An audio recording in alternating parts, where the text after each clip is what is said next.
تبين الرشد من الغي هو ولي الذين آمنوا يخرجهم من الظلمات إلى النور. Doğruluk ve sapıklık apaçık bir şekilde birbirinden ayrılmıştır.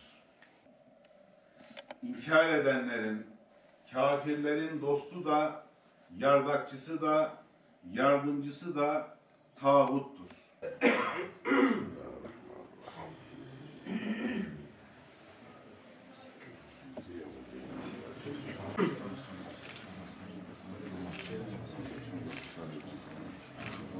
هو ابراهيم يا حبيبي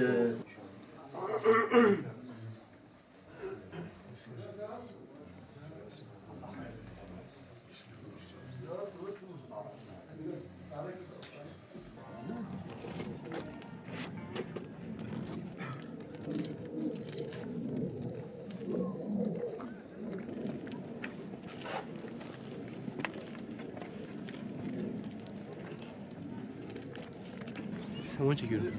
Şehit Hüseyin, tabii Şehit Cafer fark etmez. Biz ona Hüseyin diyorduk.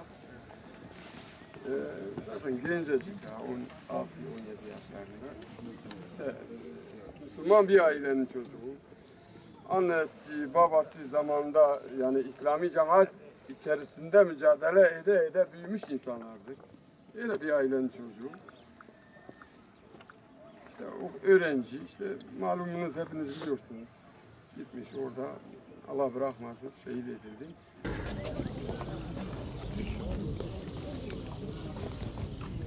Bugün Diyarbakır İslami Sivil Toplum Kuruluşları olarak Şehit Hüseyin'in taziyesi için ailesine, yakınlarına başsağlığında bulunmak için buraya geldik. Elbette ki kardeşimizin hunharca katledilmesi, şehit edilmesi kabul edilebilir bir durum değil. Rabbim inşallah şehadetini kabul eder, mekanını cennet eyler. Burada ailesine, yakınlarına başsağlığı diliyoruz, sabırlar diliyoruz. Özellikle Gençlik Spor Bakanlığı'nın, yine Milli Eğitim Bakanlığı'nın bu tür organizasyonlarda çok daha dikkatli olduğu, gençliğin maneviyatla donatılmadığı ve ruhsal bir çöküntü içinde olduğunun da göstergesidir.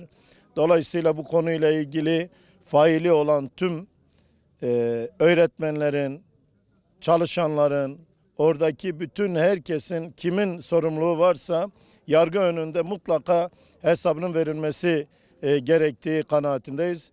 Ve bu saldırı yapanları da Diyarbakır İslami Sivil Toplum Kuruluşları olarak da lanetliyoruz. Rabbim inşallah bu kardeşimizin şehadetini kabul eder ve ailesine de, yakınına da, bütün akrabalarına Allah'tan sabırlar diliyoruz ve inşallah Rabbim bundan sonraki süreçte de bütün Müslüman kardeşlerimizi ümmet bilinciyle bir arada tutmayı nasip eder. Tekrar bütün kardeşlerimizin başı sağ olsun, Allah rahmet eylesin.